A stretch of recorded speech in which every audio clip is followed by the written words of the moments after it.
howdy of you delicious people. I'm here today to review this film, which I can't say in the first minute of a video because cuss words you can't say in the first minute of a YouTube video, or it gets flagged for something for some bizarre reason. So, I'm here today to talk about this film. I've kind of been waiting a while to go into this because I'm like I remember like a lot of like actors who did this franchise like kind of disowned it after like being through the whole entire movie, getting paid for it, getting the merchandise for it, and then disowning it later. Because like some people could feel that way at any moment and any second of their time, and they have any given right to be able to do that. There's also people nowadays that are kind of suing people, but rightfully so, for stuff that happened with their films.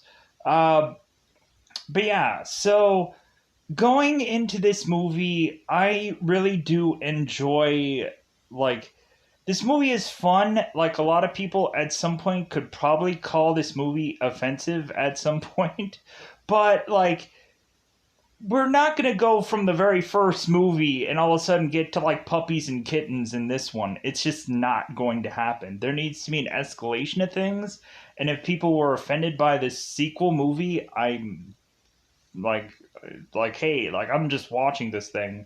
But like at least we have like I think it's great that we do have certain characters that are put into more of a forefront and have much more of a story, aka Hit Girl.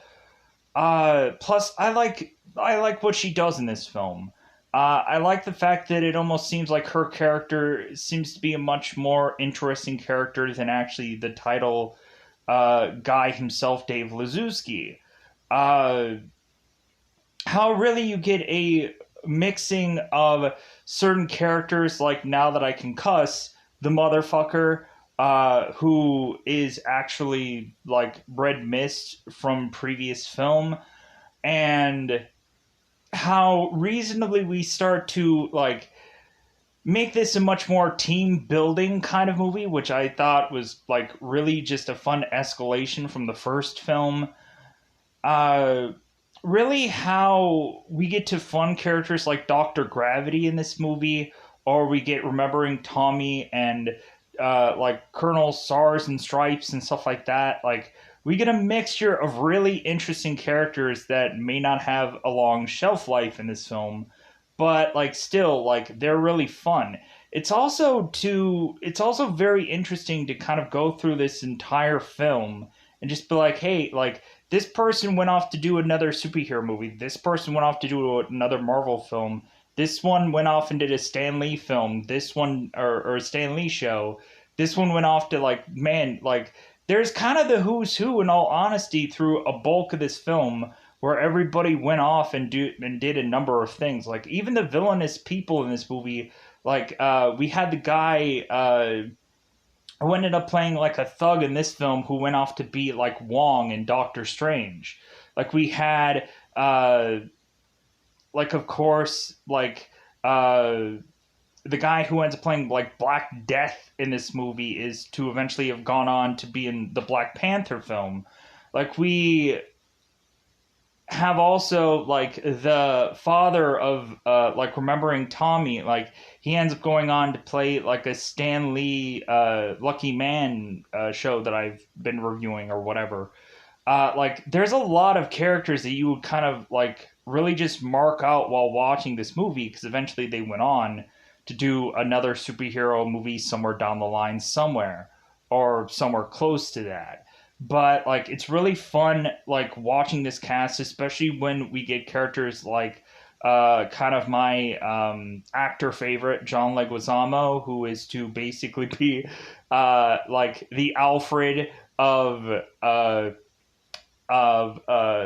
Red Mist, like evil Bruce Wayne, which then we turn around and have like John Leguizamo's character saying like, did you just call me Alfred? And like, did you just call me your butler? And Red Mist is just like, well, yeah. And he's like, like, was that bad? And he's like, yeah. And it's like, ah, my bad. So like we have all these like combinations of characters which like mixing them all together is maybe offensive, but like but it's also just really fun. Like especially when we actually have to like forcibly like name off all of the like villainous characters that are being tied to the motherfucker.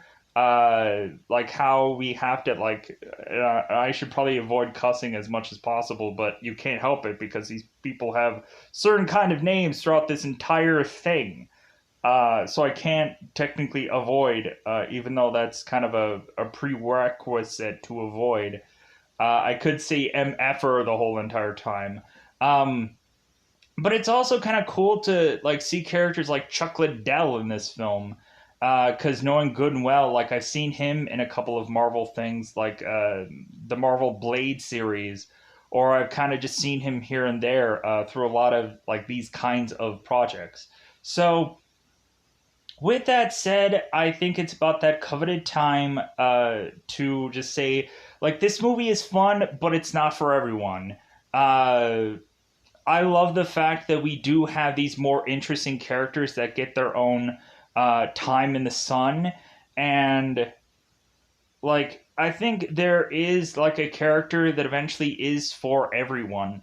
That eventually they can relate to, or they can be like, yeah, I would love to be this kind of character in this movie, where I think the problem with the first movie is that it was just kind of like there's just a limited people to pick from. Uh, but yeah, so also it would have been kind of nice to just have Nicolas Cage in this movie as just like a flashback that they could have had.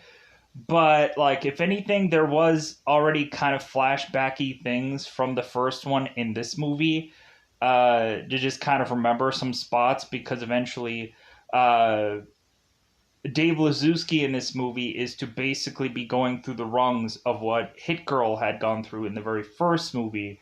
So it's kind of fun to just kind of remember those spots, but like it's also just like eventually we're gonna get to some moments also where we're gonna see something brand new, which is eventually going to have eventually a lot of fun being immersed in here.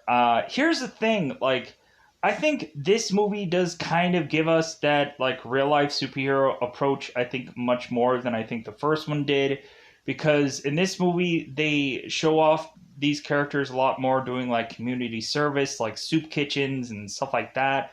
Whereas in the first one, like superheroes would just go out in the town and continue to just like get cats out of trees and then eventually land themselves into trouble. I kind of feel like parts of this movie all of a sudden like the thuggish characters I think might have actually been from the original film and now are in this movie as like a different kind of character. I could be wrong about that, but it kind of just sounds like or feels like there's some familiar faces that would eventually come back. But yeah, so I also think that this movie is a lot funnier than the original one. Like, I think there's a lot more jokes to be had, and I think that this is just overall just a better written film. Um, just because it doesn't feel like there's any time wasted in this movie. Uh, but yeah, like I like both Dave's journey as well as Hit Girl's, but you could also say that Hit Girl probably like it does have like a much stronger story than anybody else does, but whichever. So with that said, I think I've talked about this movie long enough. Let's get into spoilers about this movie so I can try to frickin' figure out how the heck I'm gonna like be able to review all this because like realizing it now, there is a ton of stuff to just like trickle down here and try to all remember. So with that said, there might be some stumbling or fumbling times when I am probably going to not be able to remember certain characters' names. So please give me that time to just go like, oh yeah, this guy, this person, because like there's a bunch of freaking cast members in this one. compared to the first. So, speaking of which, let's get into this. Let's go into that coveted double 5-time territory because it is yet again going into spoiler time. Spoiler time. It's about that time I'm going to spoil Kick-Ass 2. I might as well have already cussed in this movie, so once I kind of like, or for this review, as I've already cussed one time, I might as well just continue to do so because it doesn't matter either way. So let's go out of our way to say that I've seen this movie because I just did, and so now I'm going to go into here and review this film. So in the very beginning of this film, we have like a very much remembrance of the very first film with Mindy being in a Big Daddy's spot and Dave Lazuski being in Mindy's spot. So we see that Dave is to have a bulletproof vest on, and so Mindy is to tell Dave, it's like, well, a bullet travels at 700 miles an hour, and like, hey, like, are you ready to get hit with this? And Dave is just like, no, I don't think I'm ready. Like, and that means, like, if I say no, like, you don't shoot me anyways, kind of thing. And so Mindy's like, yeah, sure, okay. Pow! And then Dave gets freaking hit with it. He's like, oh my god! Like, this is awesome! And so, and then Mindy is like, okay, like, you want to go again? And Dave is just like, no, like, don't hit me. Do not shoot me again. And so, when Dave is to turn back, that's when, of course, Mindy is to shoot him yet again. Like, because you always have to have a person that whines and complains. Like they're gonna get shot and whatever. So eventually we end up finding out that Mindy had gone to the same school as Dave did, but what eventually happened is she decided that she didn't actually want to go to school. She decided to opt out, but then hacked into the school's computer and gave herself perfect attendance, and basically had just like consistently just been like ditching school because like she wasn't even, I don't think, schooled before with her father, so like she's not learning anything new. So Dave eventually also didn't want to really become like a superhero again, but with his senior year he just got really bored, and like I guess him and his past girlfriend that I don't remember the actual name of. Like it doesn't. I guess their relationship is just kind of fizzled up or fizzled out. Like Katie. There we go. Yeah, because really, like, we barely get anything with like Dave and Katie in this movie, to the point of basically like Dave spending so much time with Mindy that like Katie doesn't even notice that like Dave is just like off on his own. Or really, I guess Katie is just assuming everything that Dave is doing is just some kick-ass thing. So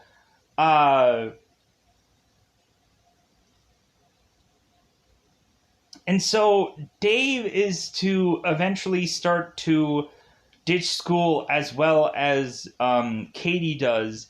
And so Dave just goes on to like start getting trained by Mindy consistently, to where like we have like Dave learning like arm bars and all kinds of like UFC kind of fighting techniques or martial arts techniques.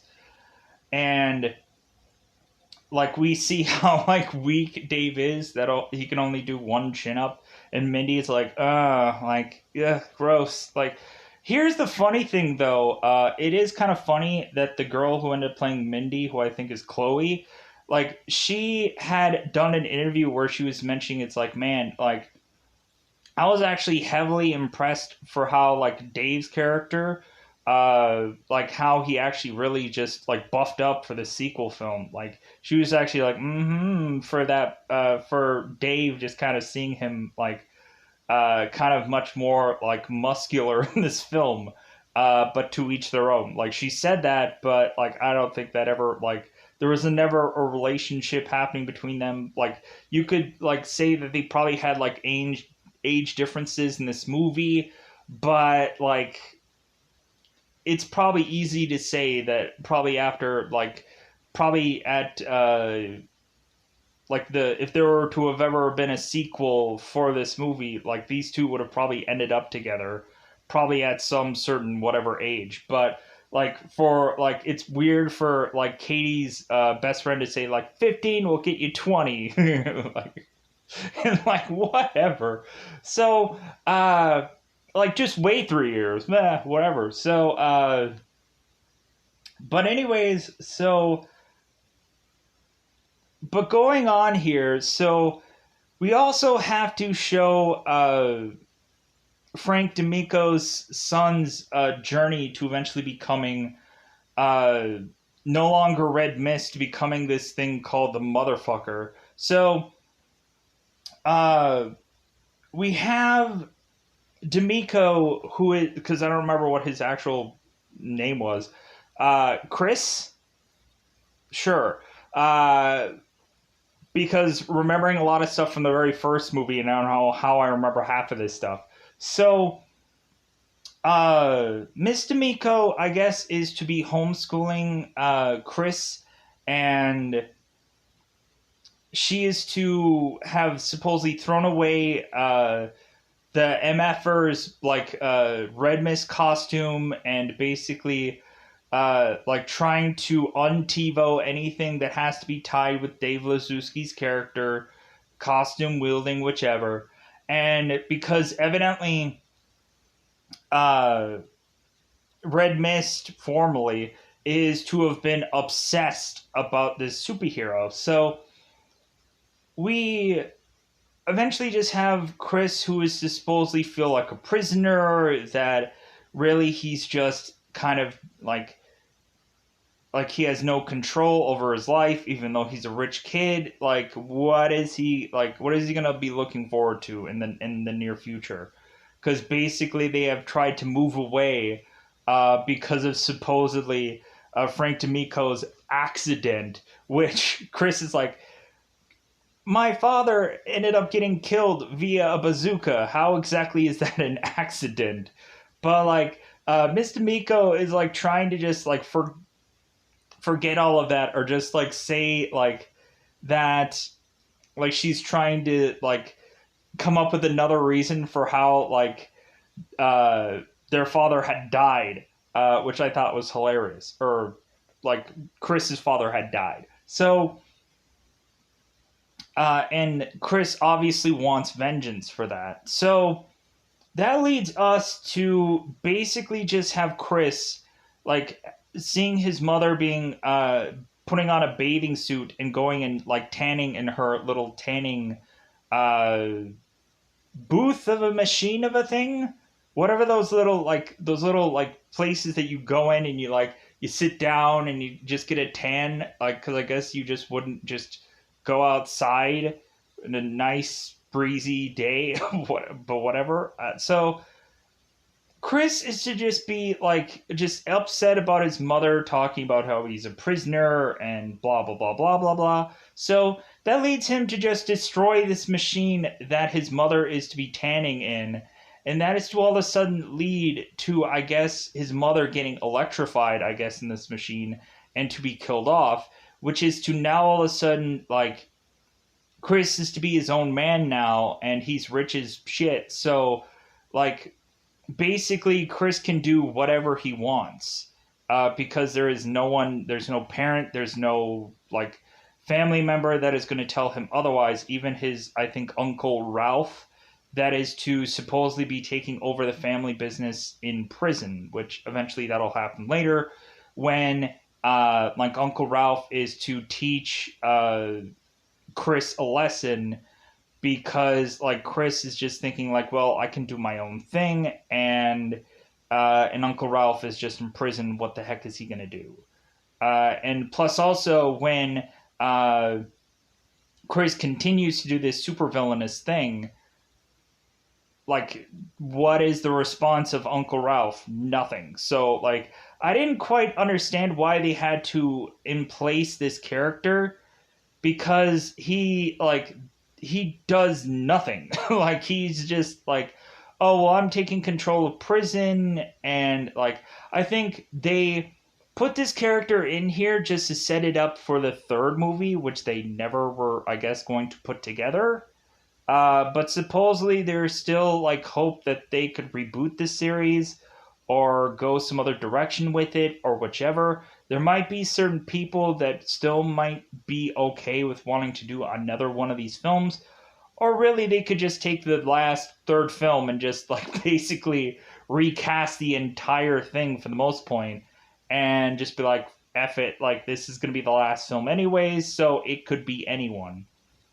Look at like the Punisher sequels, or look at any number of like sequels that they just recasted the entire thing for the most point, and like just like this was their last film to just make money off of it, because like whatever, like it was like Punisher Warzone, where they just like went with a sequel that like what didn't feel like a sequel, it felt like an origin story. And they could still do that with this if they were to do another one.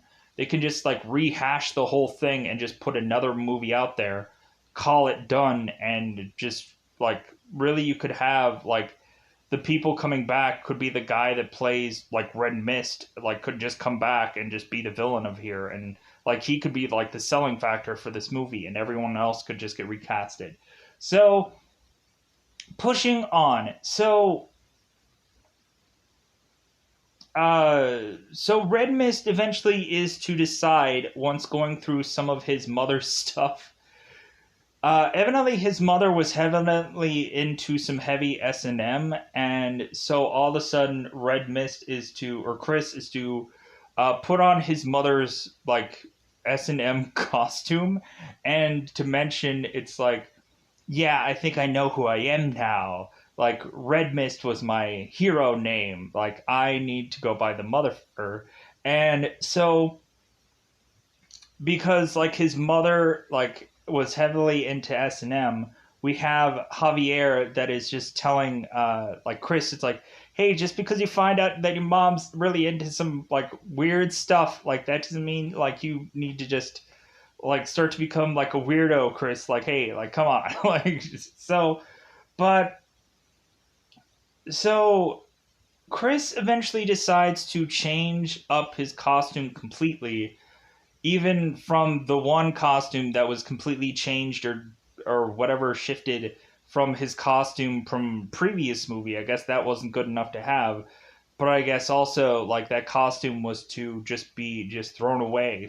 So like I guess that perfectly just like, hey, we have more money with this movie, so this costume is going to look drastically different. So uh so yeah, so what ends up happening is Red Mist, Mother Effer goes and shoots up this convenience store, and he actually wants this supervillain act to go viral, but like the one place that he goes to rob doesn't have cameras. And so he's like, you don't have cameras here? And he's like, no, you want this to go viral? And so all of a sudden we have Chris going and robbing this convenience store. And so all of a sudden we have like an old man who's come out and be like, hey, punk. And so like Chris is just like, get down, Gandalf, or I'm gonna pop a cap in you. And so this old man is to tell him, it's like, well, hey, like if you're not gonna hold that gun right, it's probably gonna like fire back and hit you. So Chris, of course, shoots the gun and it hits him anyways. The old man says, told you. Chris goes and lights up this whole convenience store and then runs out screaming, go, go, go. And so that's when Chris is to feel this moment of euphoria, just really just feeling great of that he feels like he has a purpose in life and that he eventually needs to get a team together.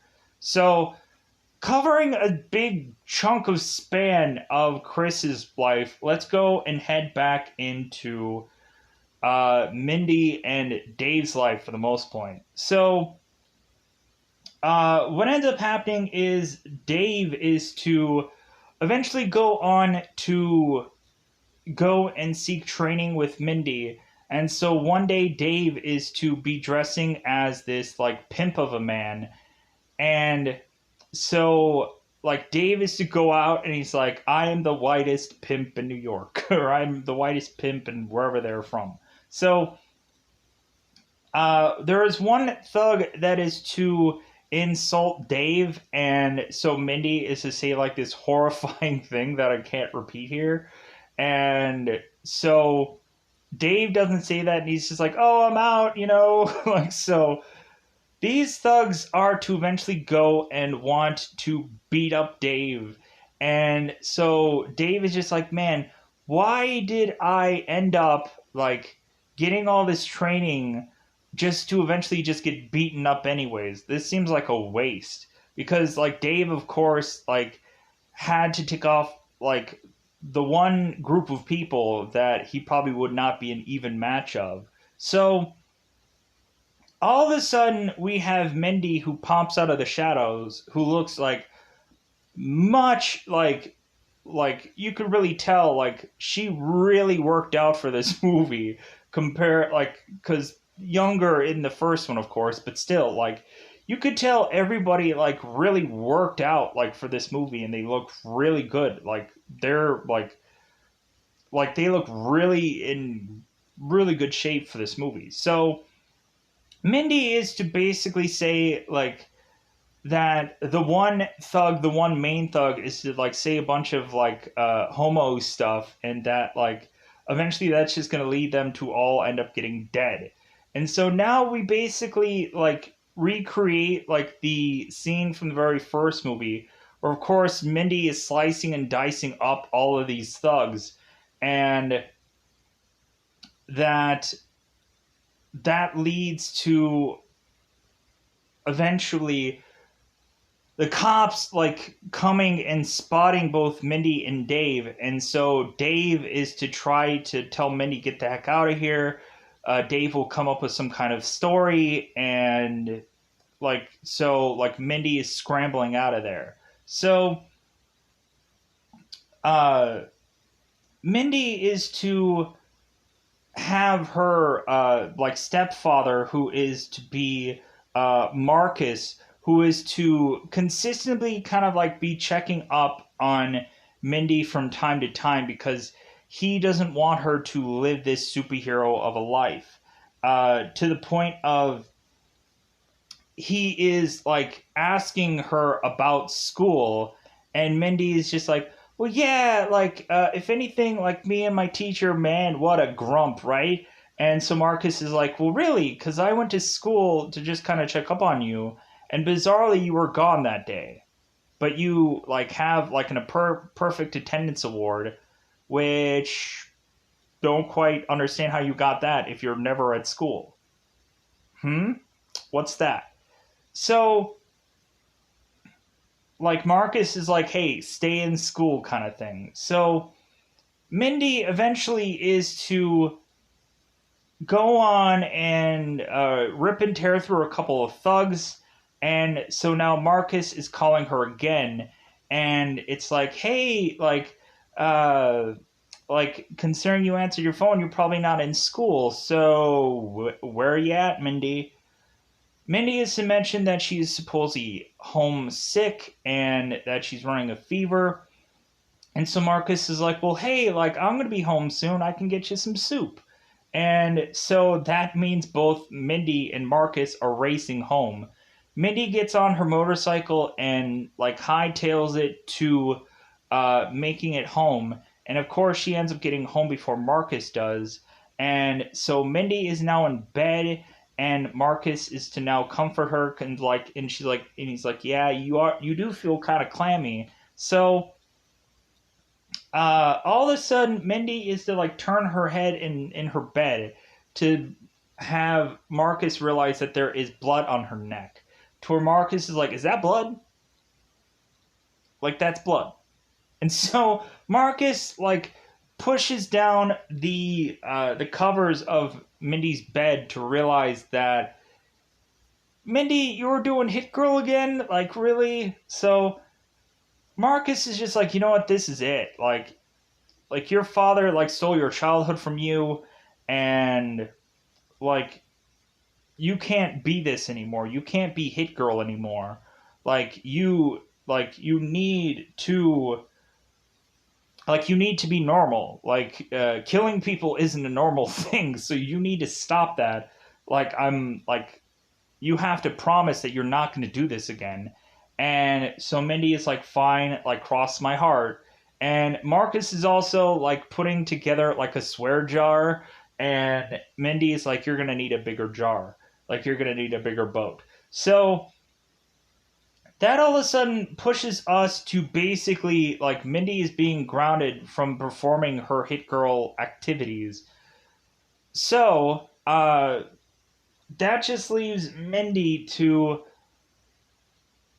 forcibly just say that she like can't be a Supergirl anymore or a Hit Girl anymore because like she promised her father that she wouldn't. And Dave is to consistently say like, hey, when are you gonna get out there again? Like, if anything, like I want to like team up with somebody because that's what Dave wants to do. He desperately wants to team up with somebody. He wants to be like a Batman and Robin. And Hit Girl is like, nobody wants to be Robin.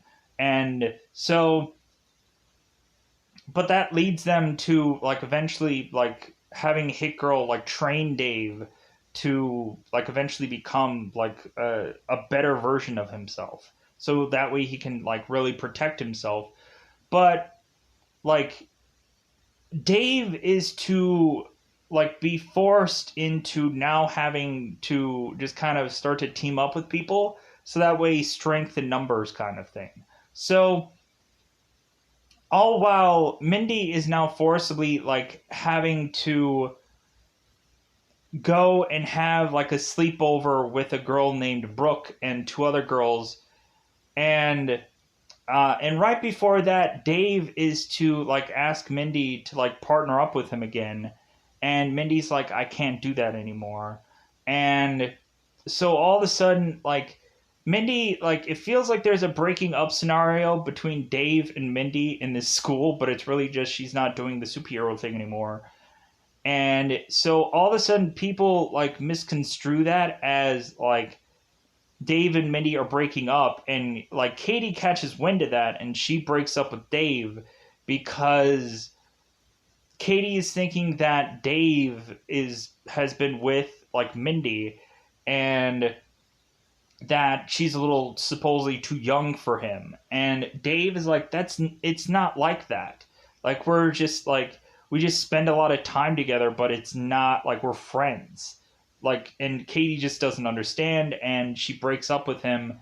And it's just like, well, Dave is just like, F it. Like, if anything, I'll just be a superhero now, like, full time, because, like, if anything, it just seems like the relationship between both Dave and Katie was not existent in this movie anyways. So like they were just coming up with a reason for her to be in this movie to like at least give some closure to the fact that Dave did have a relationship at some point in this film, but it was just to be broken up just so that way like clean kind of break situation. So pushing on. So Mindy is eventually hang out with these girls named Brooke and I think uh, like there's two other girls, but like I'm probably not gonna go take the time to go in through IMDb and figure out who they are. So uh, that is when Mindy is to learn about some group called God. What are they called? God.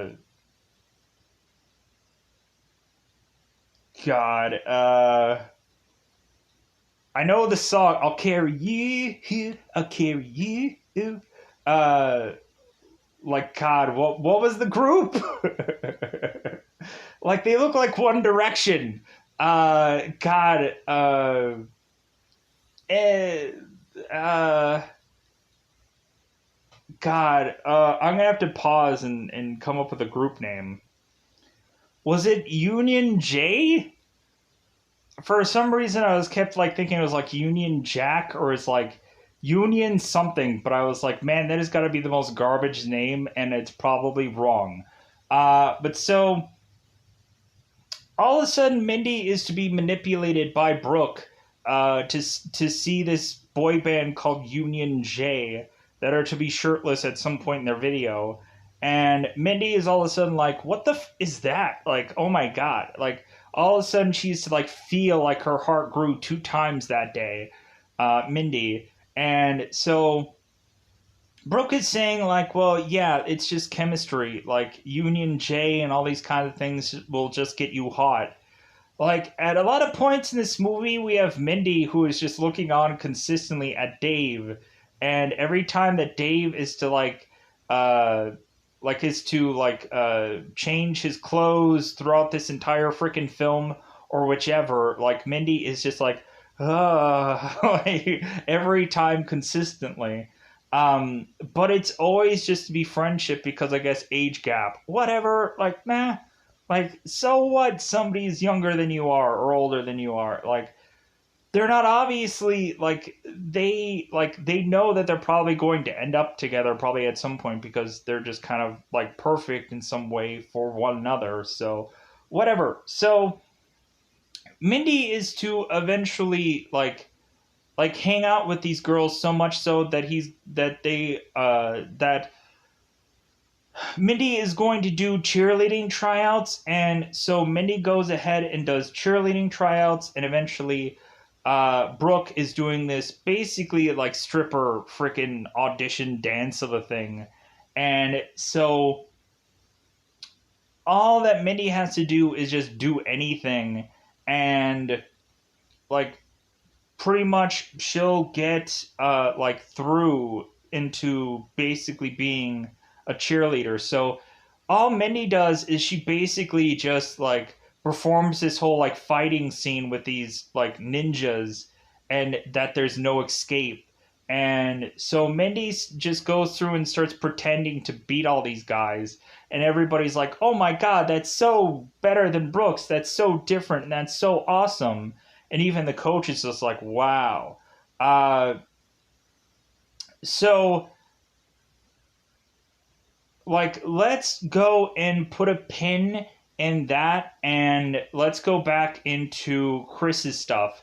Because I know, like, really, I know the whole Chuck Liddell thing, like, happens right after this. So we'll cover that now. So, Chris is to want to go and get trained by like a Chuck Liddell or whatever, and basically that's who he ends up getting trained to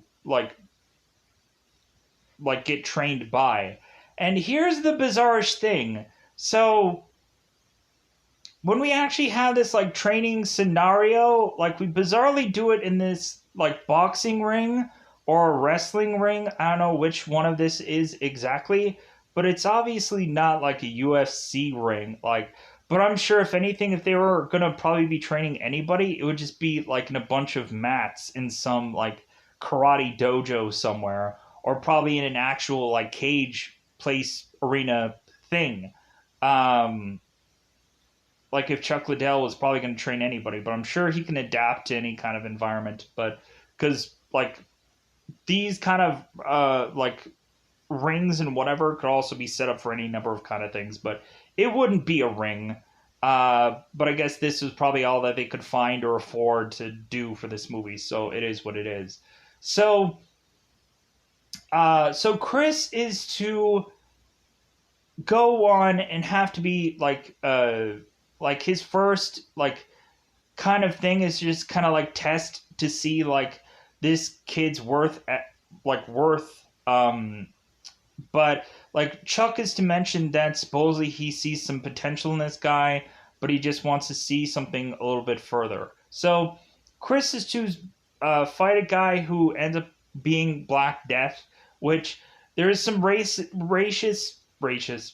stereotypes that end up going with the people that eventually Chris picks. So hopefully no one is offended when eventually they are to see this movie or whichever.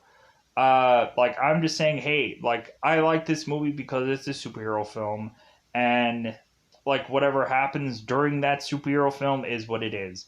But like whatever. So Chris is to like all of a sudden start getting clocked by this guy who ends up being Black Death.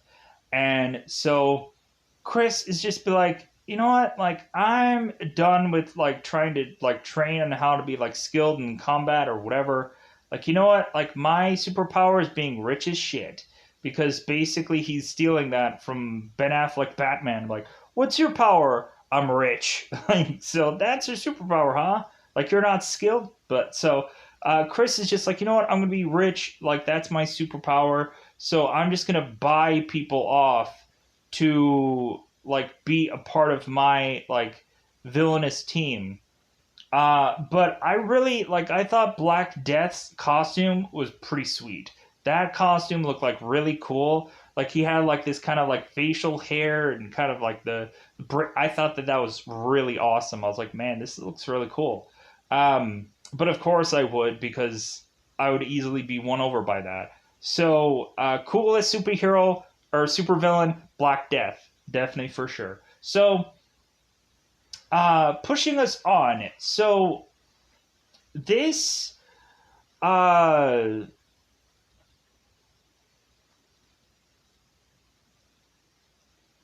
this eventually transition let's transition to getting back to more Mindy stuff. So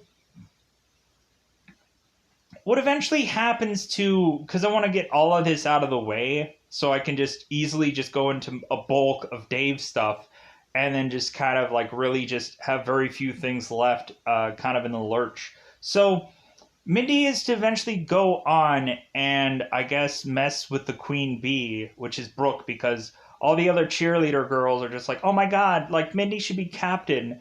So all of a sudden Dave is to tell like Mindy that like Dave has found this superhero team, which I'll get into, and that eventually like Mindy should be a part of this team, and because Dave knows that Mindy is just a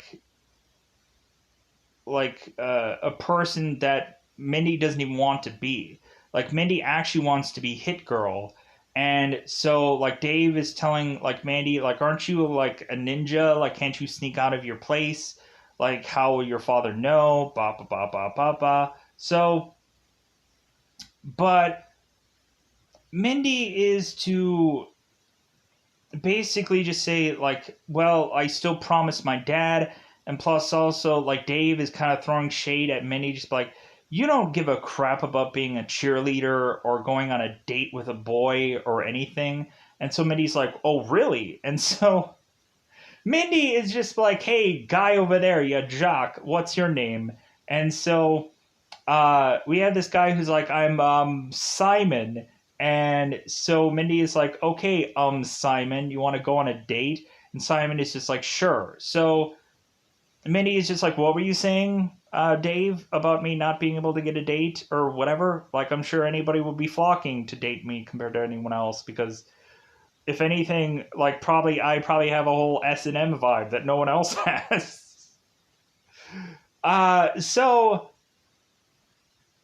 Dave is just like, well, I guess you just proved me wrong. Like, but hey, like I was just saying that just because like Dave realizes that men like Dave wants Mindy to be like who she really wants to be, like not a person that is to just be like put on makeup and just like go out there and just like forced to be something. So anyways, so Mindy is to go off to date Simon, and so Marcus is just kind of like, yeah, like I'm so excited that like Mindy's finally going out with somebody, blah blah blah blah blah. And so Marcus is kind of ushering Mindy out to go on this date, and so Mindy is to mention it's like, yeah, I don't think I'm all that nervous because if anything, like I can kill a man with his own finger, and Marcus is like, yeah, you probably shouldn't start with that. So Mindy and Simon go out to like a place out in the Goonies nowhere, like in freaking like some forest somewhere. And so Mindy's like, "Where are we going?" And Simon is like, well, this is a keg party. It should be out in the middle of nowhere. Uh, so we end up finding out that Mindy is to go into this spot just to get date ditched. Because really, like, all of these people were having a party without Mindy, and then once Mindy is to arrive, the party is basically over. And so Brooke is to be like, yeah, like, we just had you come here just that way you can get date ditched. So that way you'll have to walk your way all the way back to wherever the heck that you came from. And so Brooke is just like, yeah, like, don't mess with the queen bee or you're going to get stung, blah, blah, blah, blah, blah, blah. Uh, so that's when really just Mindy just goes and walks her way all the way back to like Dave's like home. She like sneaks into his window and is like, "Hey, I just missed you, and so like I just wanted to like just spend time with my Robin." And like funny enough, I think Dave is wearing a shirt that says "I hate like reboots" or "I hate remakes" or something, which I find hilarious. Because I also don't really enjoy most of those either, because really they're just cheap or they're just not that good. So Dave is to mention that these girls are just like horrible people, and like Mindy should be who she always is, and she should always be a superhero no matter what kind of circumstance it is, and that like Mindy, like for how she is as Hit Girl, like she knows how to get even with people, and so like why not just be who she actually is? She should actually be Hit Girl, like without actually putting on her tights and mask. Like always be Hit Girl, even if you're still gonna be Mindy.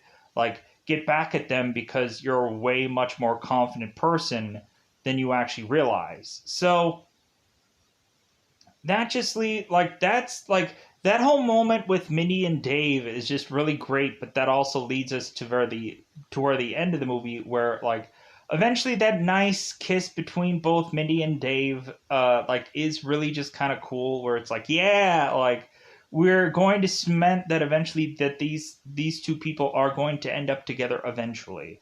And that also like Dave is going to be the only person that is really going to like help Mindy be like who she wants to be instead of everyone else telling her that she kind of has to be somebody or that she's just kind of a lesser than person because Dave won't see her as that. Like Dave sees her as like the best of the best. And so that leads Mindy to go back during lunch and coming up with this thing called the six stick that ends up making all three of these girls all barf and crap out their pants simultaneously.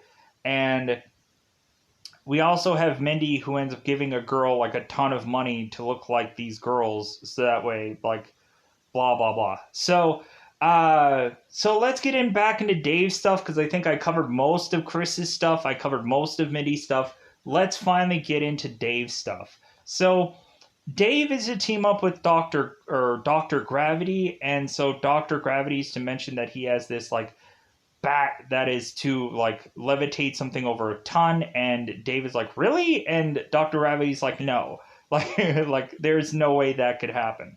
Like this is just some like bat like put with aluminum foil on it. I'm like,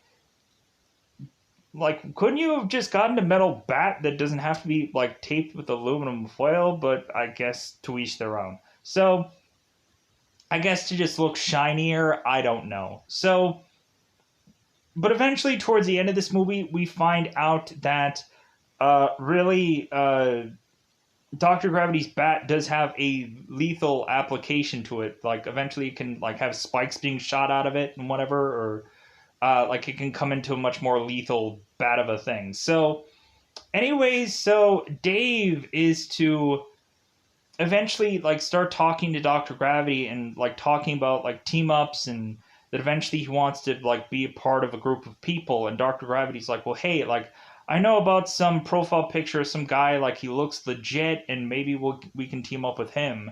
And Dave is like, oh great, like I didn't want to scare you off um by asking a lot about it. And so, because I guess Doctor Gravity has never really and truly been into a fight, and so I guess kind of like the stuff that kind of happens after this, we can kind of tell there's like certain characters that don't want to be 100% involved in like the superhero activities of this. We have like certain kind of people that are involved in certain parts of this movie. Like there's obviously some points where like there's some characters that aren't in as much action sequences in this movie because I guess there's probably reasons for that or whatever. So, like they just want to mix it up or change it up or whatever. So, Dr. Gravity is to go and take a leak.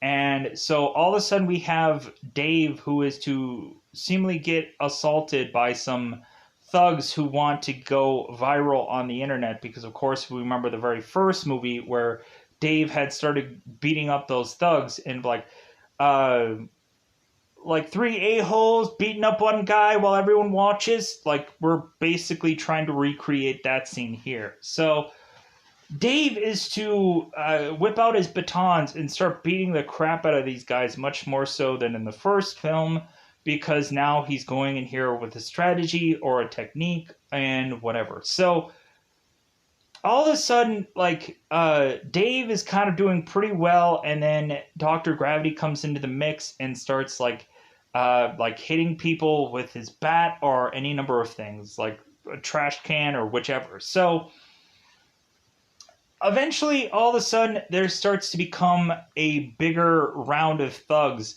that are making their way over to try and fight both Dave and Dr. Gravity. Which then we have both Dave and Dr. Gravity splitting up because they're like, hey, like I'll text you the address for us to get in like combined forces with this other guy. And Dave is telling Dr. Gravity, okay, cool. Uh, so Dave and Dr. Gravity make it to this like hideout that I guess was like a condemned building or something like that. I guess it used to be some kind of like brewery or something. I don't quite remember. So, but like this place seems to be well like hidden or has like a lot of places that like you can kind of just not quite know exactly where the hideout of all of this is. So, but anyways, so uh, this eventually leads us to have Colonel Stars and Stripes eventually having us all like have this group all like mixed in together, and so now we have to know everyone's origin story because I guess everyone just sits around and tells their origin story every single day, I guess. I don't know. But like I guess when there are new members, I guess they always have to tell people's like origin story. And so not everyone has a cool origin story, but we'll get into that. So like plus I don't think really Colonel Stars and Stripes really tells his origin story. It seems like other characters need to tell his origin story for him. Like he's an ex-mafia guy, and that like he was a born-again Christian, and like we get little trickles here and there about Colonel Stars and Stripes because we don't actually get his origin. A lot of times he just kind of passes the buck on to other people. So remembering Tommy is a mother-father combination, it seems like their son had gone missing, and so since there was no one really to ever find this kid, both of these parents decided together that they want to go and fight crime to maybe one day, like, help prevent any other lost kid from being found, kind of thing. So, moving on. So, there was a girl that was to be like Night Bitch, is her name.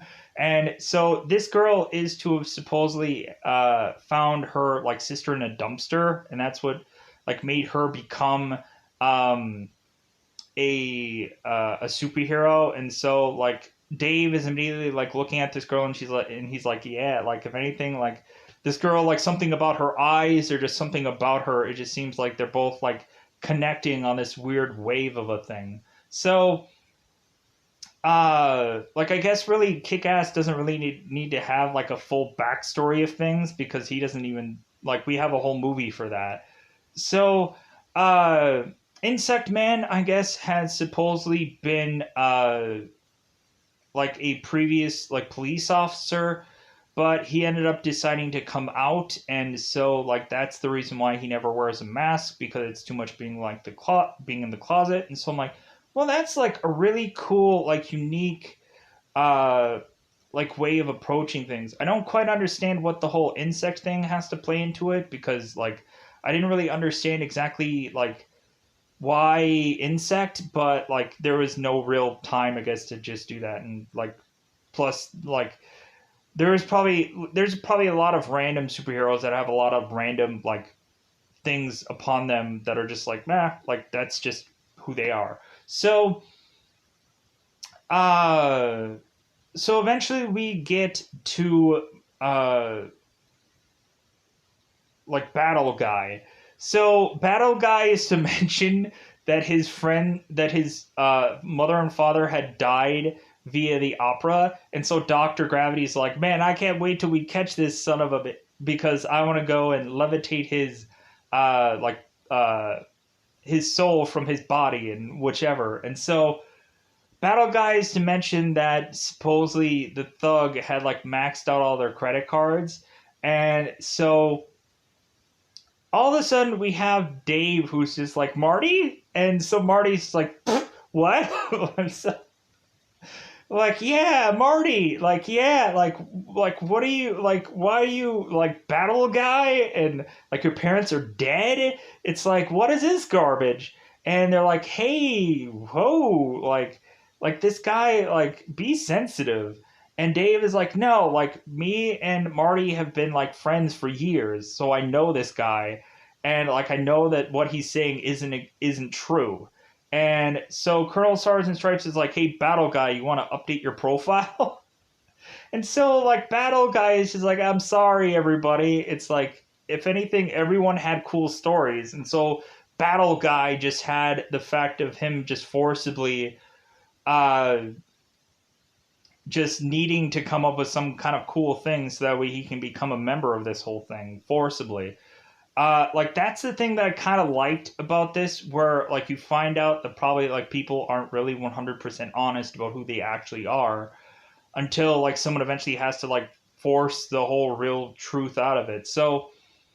Uh, so yeah, so we spend time with Dave with this group, and so we have like Colonel Stars and Stripes that is telling them how to basically fight. How instead of having a closed fist, you should have an open palm, and just kind of hit them with that.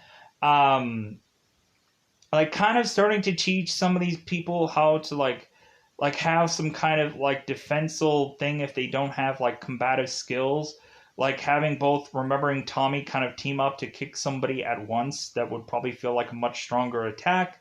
So like also like giving like the mom of remembering Tommy like this brick of a purse so that way she can like chuck it on people, which I thought was kind of cool. I'm like, okay, like this is kind of like really like interesting. And plus also we have like people starting to like figure out things. So eventually Colonel Stars and Stripes is to mention that uh that hey, they're gonna go out and try to do like some real like superhero work because doing like soup kitchens and stuff is like a good like community service of a thing, but like there's got to be more than that to be done. So all of a sudden that leads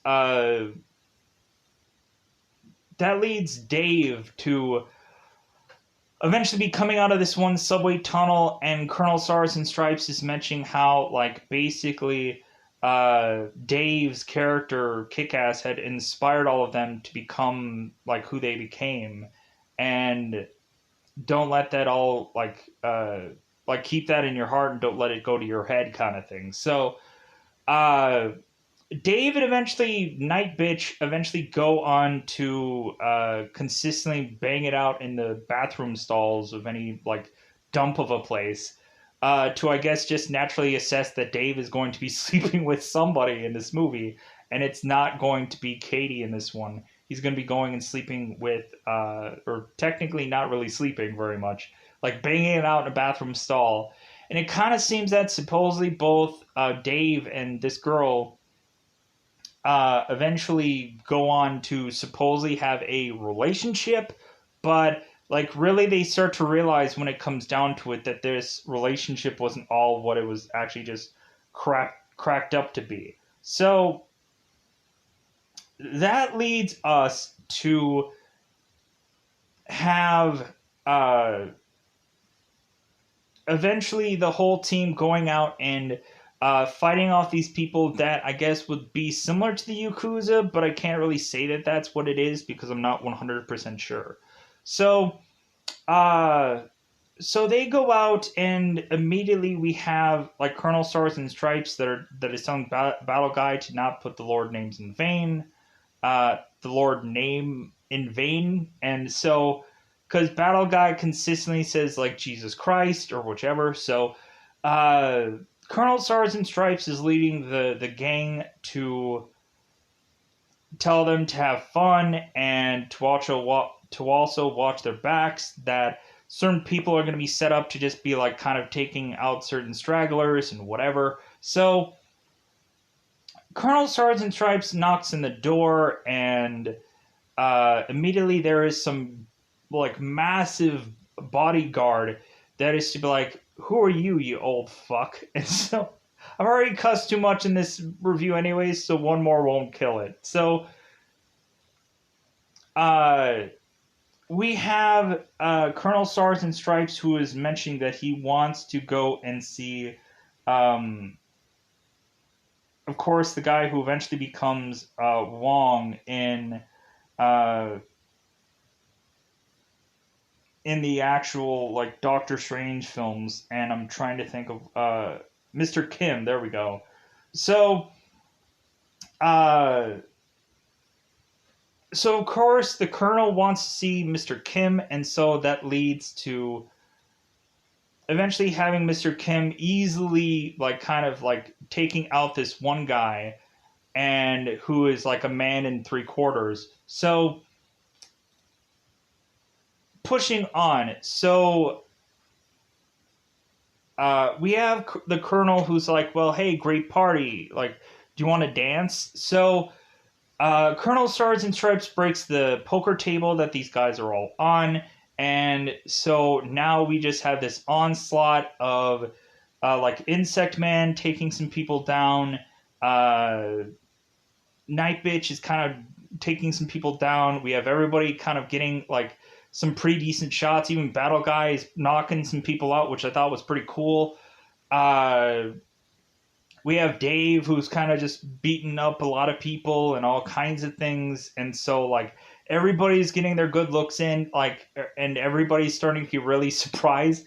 I think Battle Guy is probably much more like, oh my God, at a lot of this spot. Like, we kind of have Battle Guy who kind of feels like Dave, like when he was in the first film, where he's like really brutally shocked compared to everyone else, because I think he's kind of new compared to everyone else. So like to kind of see everybody just starting to be taken out like they are, like he's just kind of like trying to find where he's to fit in, but he's also just like calling out for other people to kind of just, hey, like, because I think if anything, like kind of the Colonel is much more brutal than anyone else is.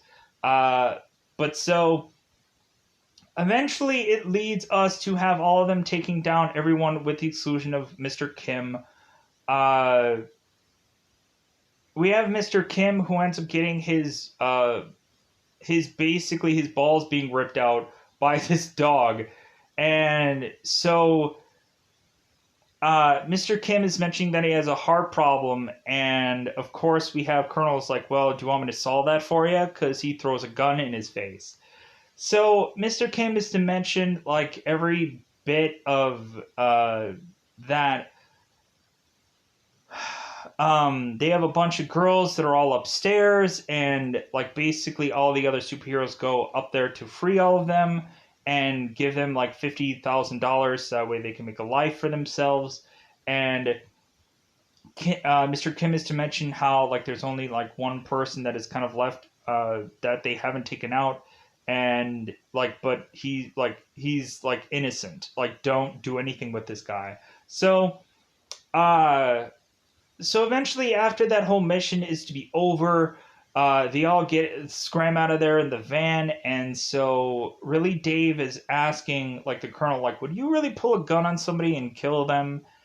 And the colonel is just like, well, like here's a secret.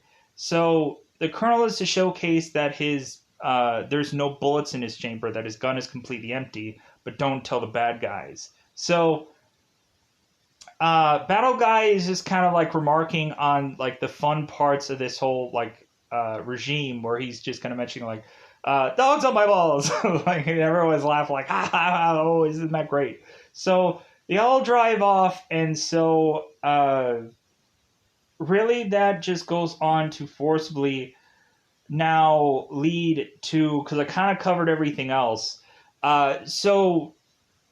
Chris is getting his team together with people like who have had some previous prison experience or murder experience. Uh, Chris is having Javier get people like Genghis Carnage, who ends up being uh, like some real true like assassin for hire. We already have Black Death. We have this guy who they end up calling the Tumor. That's actually a part of Chris's family that he's supposedly small and he kills. They end up getting some girl from prison who is Russian, and she is to like basically just eat people almost, because she like whoever is small she just tears apart like a pretzel. So Chris is to call her Mother Russia, and so like Javier is just like, I'm sorry, like Mother Russia and like Mother Earth, like they don't work well. Like for Chris is like, I don't care, just get them costumes. I don't care what their names are. Like I don't care what they are, just like get them. Just like who cares? So, uh, and there's too many racist stereotypes going on in this team. So pushing on. So that leads us to have uh, the leader of this group go on and uh, go after the other leader of the other group, who is Colonel Stars and Stripes. And so they end up finding out who the Colonel is, because like this guy had previously worked with them before. And so like now we have Chris, who's just like, okay, great. Like, I'm going to take out their leader and then eventually take them out slowly but surely, because I'll find where they are. So, what ends up happening is the colonel ends up having his dog that is very uneasy for some reason or another. And I'm going to have to pause here to reset up. All right. So, Chris, what ends up happening is that Chris ends up taking his entire team to go after Colonel Stars and Stripes. And so what ends up happening is Mother Russia ends up stabbing with a machete Colonel Stars and Stripes to just kind of like force him down for the count. And so we eventually have Chris, who is to choke Colonel Stars and Stripes. And supposedly Chris, not the girl, Chris had mentioned that Jim Carrey had said when the spot where like he was choking him to like definitely like make it look real, like choke harder, so that way like it looks realistic, because it's going to be like panning in really close to them. And I thought that was kind of interesting. It's like, hey, like Jim Carrey is like just like, dude, like how long am I really gonna be choked? Like, come on, like, like put some real effort in it. We're gonna be like close, like spotted, and people don't want to make it look limp or weak or whatever. So, because Colonel Stars and Stripes is to conveniently get a new logo for the Justice Forever, like logo. And also we have like there's a whole like time when they were to do that whole like give people in need what they deserve, justice forever. Like the whole like speech of whatever. Like I could probably go into more about it, but like nah, like it's a montaging scene that I just kind of want to quickly. I wanted to quickly kind of glance through. So, but yeah, so what ends up happening is before like Colonel Sergeant Stripes is to supposedly lose his head, uh, Mother Russia goes and snaps Colonel Sergeant Stripe's neck before that, and then like before the Colonel is to die, he is to say justice forever, and so he ends up dying shortly thereafter that. But eventually, they end up finding out where like Night Bitch, like who she actually is, where she lives, and whatever, and they head on to go and get to her because they know that supposedly like this girl is snuggling up to Dave, and so they're like, okay, well, we're gonna go after her next. So uh they end up finding about Colonel Stars and Stripes, and so supposedly what ends up happening is Marty had told Dave that supposedly like Chris has gotten a huge following, and there's a bunch of people who are like starting to become like villainous people kind of walking around even in school. So but Marty was just kind of freaked out that Dave was actually like legitimately like kick ass, because it's like, hey, like it's kind of like finding out that your best friend was like Will Smith all the time, you didn't even know. So uh but pushing on, so they are to supposedly all chip in for flowers to be sent to Colonel Stars and Stripes next of kin, and so like really they're all just trying to assess like, okay, who all isn't here, and that leads to the one girl that Dave had been supposedly snuggled up tight with, but it didn't really seem like they had a real true like relationship of sorts. So but anyways, and plus also we have none of these superheroes that are to be consistently concealing their identity. I guess eventually, like all these people are just together, just like talking about all this, and just some coffee joint somewhere. Which I'm just like, wait a minute, like so, like I guess like we don't have like any Robin that is just kind of here that it's like, dude, I'm not gonna show anybody my identity, and so on and so forth. So but so pushing on, like he could have wrapped his like somebody could have wrapped their face in like mummified whatever to just be like, I'm not revealing my face to anybody. Like it's not going to happen. So, excuse me. So pushing on. So Dave is to eventually head to Night Bitch's home. I don't want to keep continuing to say that, but I don't remember the other the girl's real name.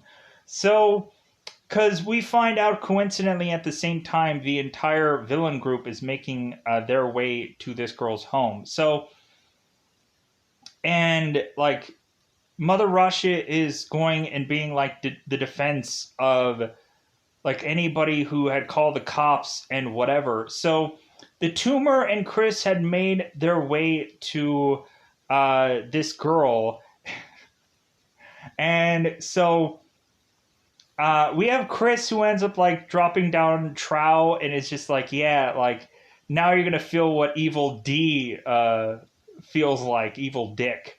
And so all of a sudden we have Chris who's just feeling a little performance anxiety, and so he starts beef jerking it.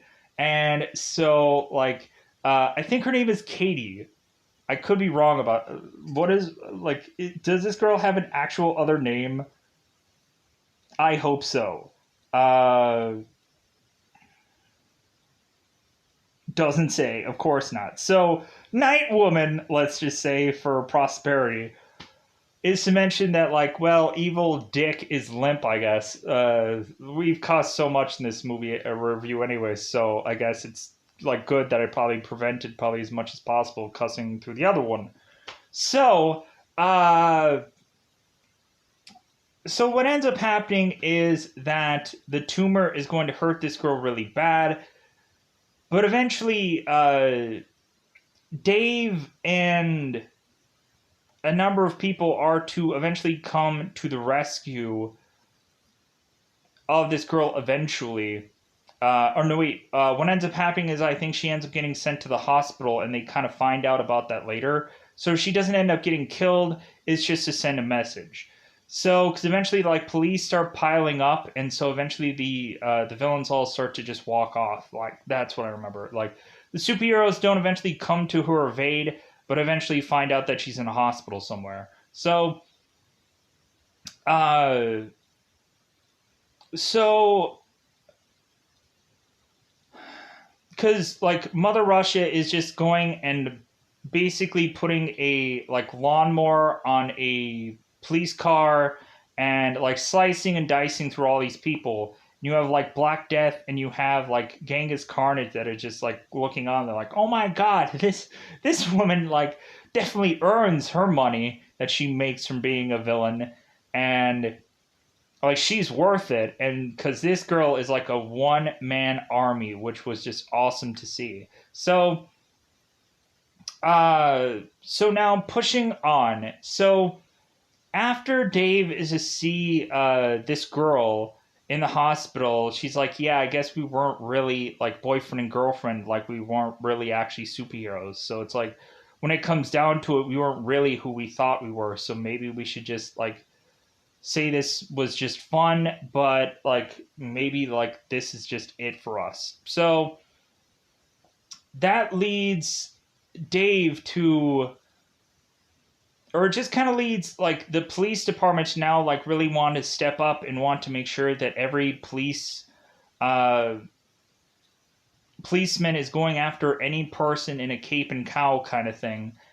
And Marcus is even mentioning it's like, well, hey, like Kick-Ass's group does like community service, and like his superior is like, I don't give a crap. Like, get everybody. Like anybody who's gonna like conceal their face, like just arrest all of them. I don't care. Like get everyone. So that just leads to just a lot of these superheroes ending up getting arrested, and what ends up happening is Dave Lazuski's father is to eventually have the police like come into his home and like find the kick-ass costume. And so Dave's father is just like, well, like I'm just gonna go and take the rap for my son and say that I'm kick-ass, so they'll arrest me and not my son. So because like Dave is to mention to his dad, it's like, well, like what are you gonna do with your life? Do more crunches and like and maybe just buy a couple more years of your life? It's like, what like are you really doing with your life? Because eventually Dave's father is to eventually find the costume, and he finds blood on the batons, and he's just like Dave, like I wish I would have found drugs. Like drugs would have been better. Like you doing this is just like it's gonna shorten your life or it's gonna end it soon. Like this is just like this is insane, Dave. And so but Dave is just like, well, like what are you doing? Like you're doing nothing with your life. At least what I'm doing is just like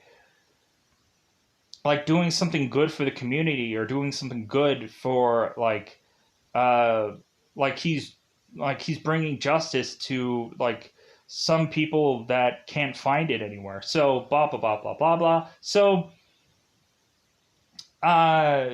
Dave's father is to be arrested, supposedly to be this costume wielding man, which we also find out that Dave and Marty are going to recruit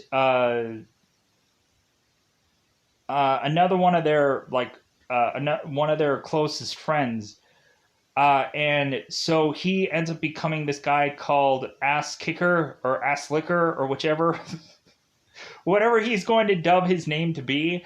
And so, like, they kind of just say, like, you can't just copy and paste, like, Dave's name. You just can't do that. And so this guy just decides, well, maybe I'll go and I'll find my own group and I'll leave you guys behind. So this guy is to eventually go into connecting with Chris's team and mentioning that this guy is actually just Dave Lazuski's father, and that's not actually Kick-Ass. Like he's too old to actually be Kick-Ass. So that leads to just having Chris just be going like, well, who is this guy then? It's like, well, it's Dave Lazowski's father. And it's like, okay, great.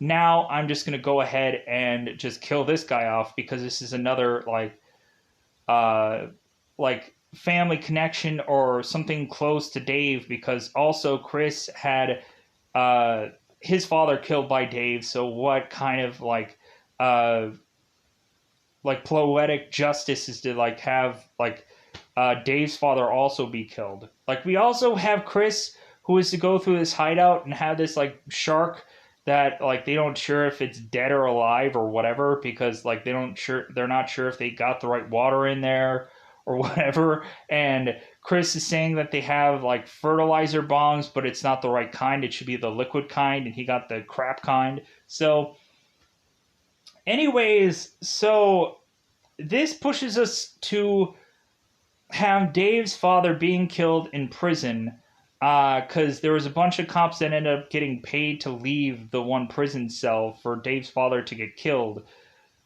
When Dave and Marty were to come back home, Chris was to leave Dave a message, like showcasing that his father is dead.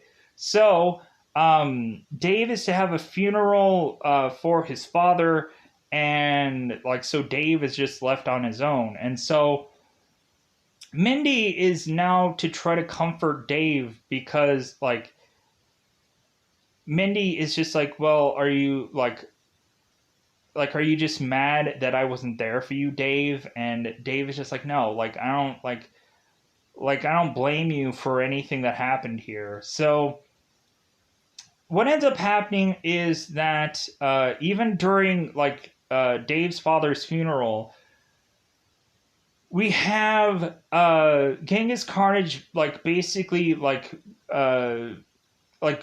and putting a bunch of smoke bombs down and grabbing Dave and dragging him into this van to force him to put on the costume again. And Dave's like, there's nothing you can do to me that is going to be any worse than what you guys have already done. So Mindy ends up getting freaking shot freaking a pretty good distance, and I think she ends up getting smacked and hit by some statue of whatever. Marcus was looking for her. The car is to drive off, and we are to just find, or the van is to drive off, and we are to find that Mindy is to be attached to this car. And so we have Mindy, who is just firing bullets into this van, killing Genghis Carnage and a number of other people. The tumor is to be driving this car, and so we have certain gang members that are shooting up on the top of this van, but Mindy is to dodge every single one of these bullets. And so the one guy is to think that he got her, and so the tumor is just go and make sure. The guy ends up freaking dying. He ends up getting run over. Mindy makes her way to the front of the car to try to kill off everyone, but eventually the tumor ends up just to be knocked out, to eventually be questioned and tortured later. So Mindy is to torture this guy to basically say that get some snippers, she's gonna cut off his own wing and feed it to him, and Tumor's seriously? And it's yeah. So because Dave is just this is my father's funeral, I'm not gonna be able to deal with this death. I'm dude, situations were reversed in the first film where Hit Girl, her father had just died and she turned around and had to kill everybody of Frank D'Amico's men. It's the same story, but in reverse territory here.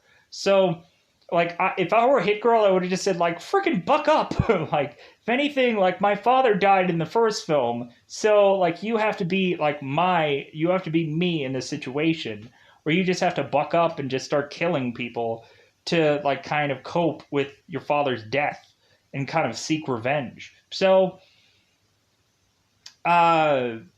so Mindy is to eventually easily get information from this. Whoa.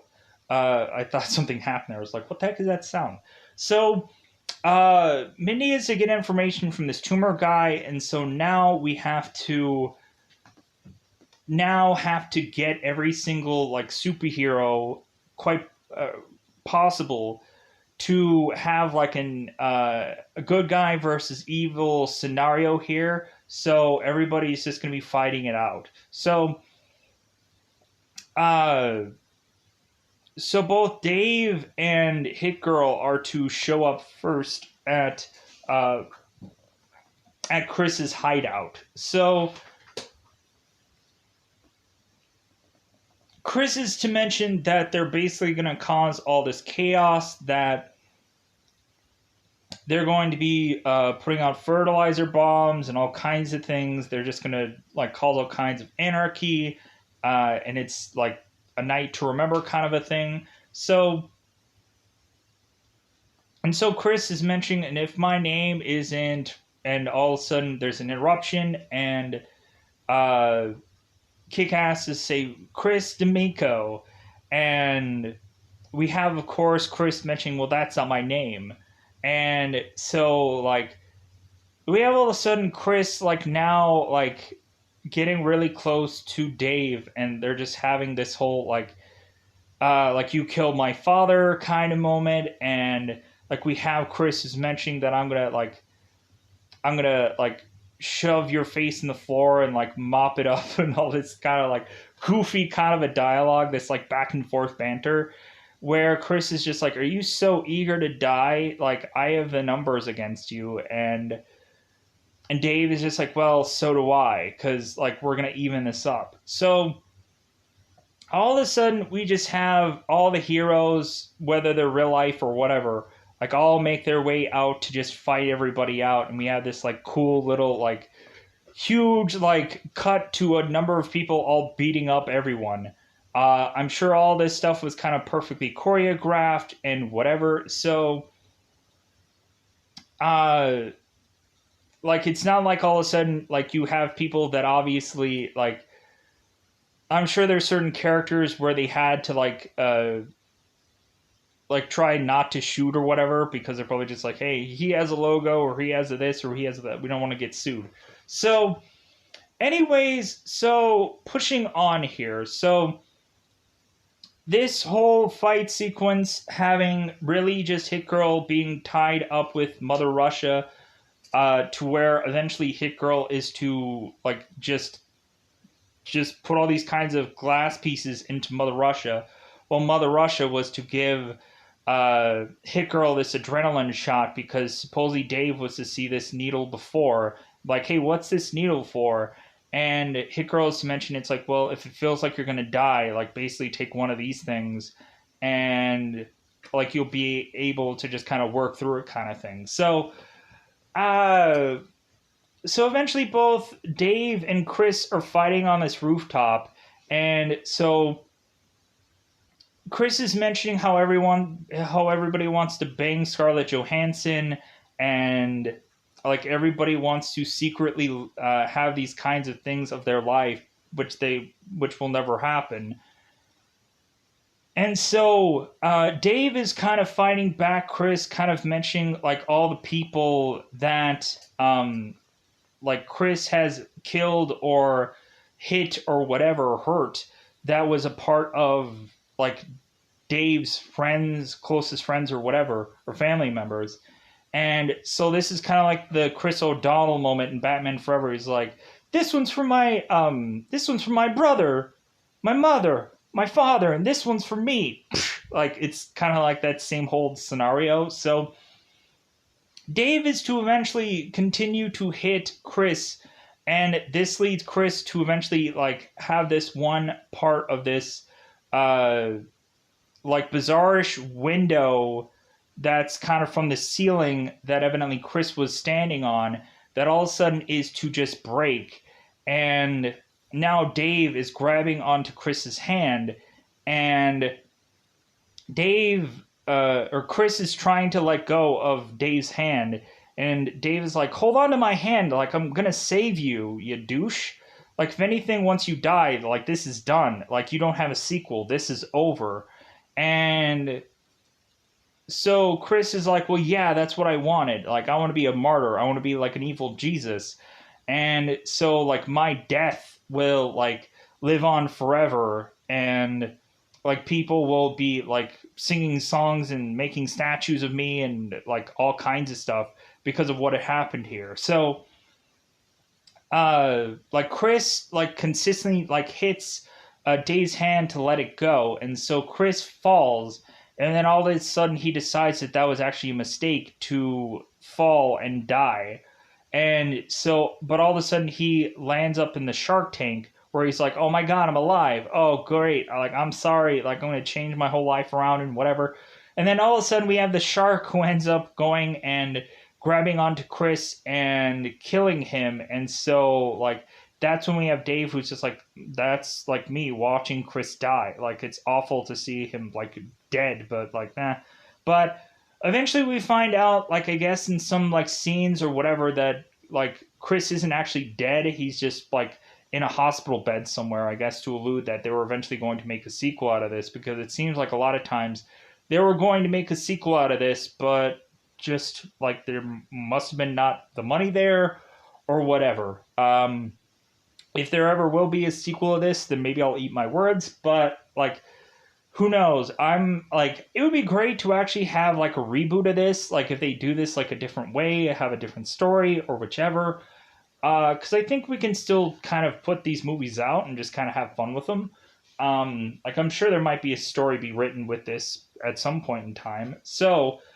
Uh, so all the villains are taken care of, and so everybody just decides to go on the rooftop and for one last time say justice forever, and then they all decide to leave.